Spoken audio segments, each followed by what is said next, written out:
My proposition and the moderators alongside the audience and the judges. My name is Loxley. I will be the first speaker for the opposition team in proposing our perspective on the idea of scrapping AA,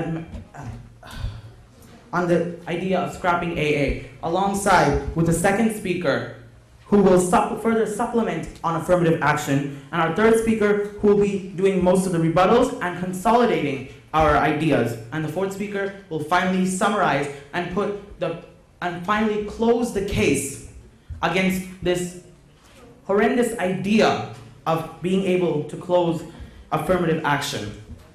First of all, for those who say maybe they should fight to the top, maybe they should be able, maybe give them the tools that help them fight the same way as the majority. Well, let me tell you something.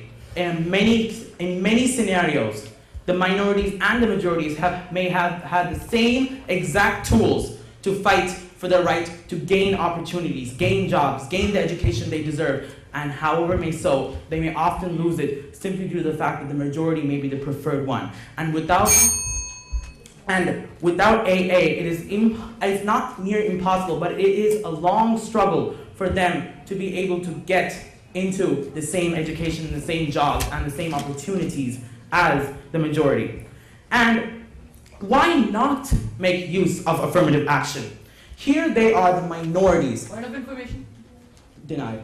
Here they are the minorities, having suffered for so many years through the majority's rule over them and the majority's preference over many deals of items. Don't they deserve this affirmative action? It is, after all, in compensation for this brutal treatment. Race has been a major cause of poverty. How can the color of one's skin can determine their abilities to perform in varying fields? That is not right. Denied. And let society Point of information. All four of you? Yeah. Denied. Let society pay for its wrongdoing. The minorities have been beaten to submission, hurt to feel as if they were not. Proceed. So the very Your name, please. So the very basis of bringing in affirmative action was to get equality. That's what I said, that the roles have changed, and now you're saying it was to bring in equality. Where do you see equality today with affirmative action? When the rising rates of blacks, Hispanics, Latinos entering into colleges, entering into jobs, gaining the same opportunities, and being able to provide themselves the needs to support themselves in the community and to help their country raise their GDP, raising everyone's happiness. Let me tell you something about a country. Denied. The moment a country... Point of information. Denied. The moment a country is happy is when all of their citizens are stable, all of their citizens are happy. The GDP has risen to a point where it can benefit everyone. And let me tell you something, this everyone includes the majority. And one more thing, with or without affirmative action, the majority always gets the win-win situation. The people who will gain from this final help are the same. Proceed. So you believe that affirmative Your name, action, please. Tanish. So you believe that affirmative action should not be scrapped. A very genuine doubt. How much reservation should be there for the general category? Because right now, the minorities are benefiting from the system. What about us? Considering that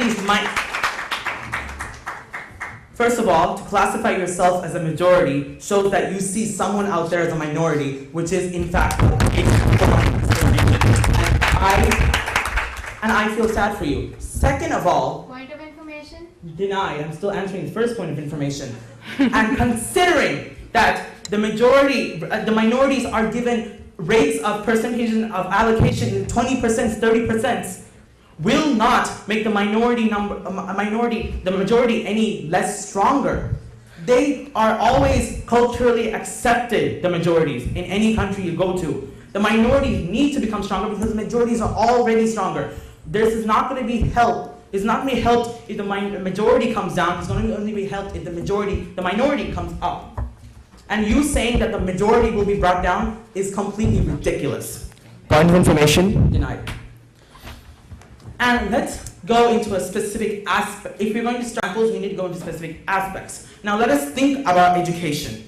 This affirmative action is aimed towards minorities to lure them, to be able to bring them into the country so that they can become a working part of their country while providing a new aspect to the view of life, lifestyle, culture, food, drama, dance. They infuse information. And who is to say that these students and these people will not work harder and will only be dependent upon affirmative denied? Who is to say that these students will not work harder just because they are depending on the governments? Let me tell you something. The students will work harder, having been given a unique opportunity. Don't believe me? Look at all the Chinese denied. Look at all the Chinese, Japanese, Indian, Korean students.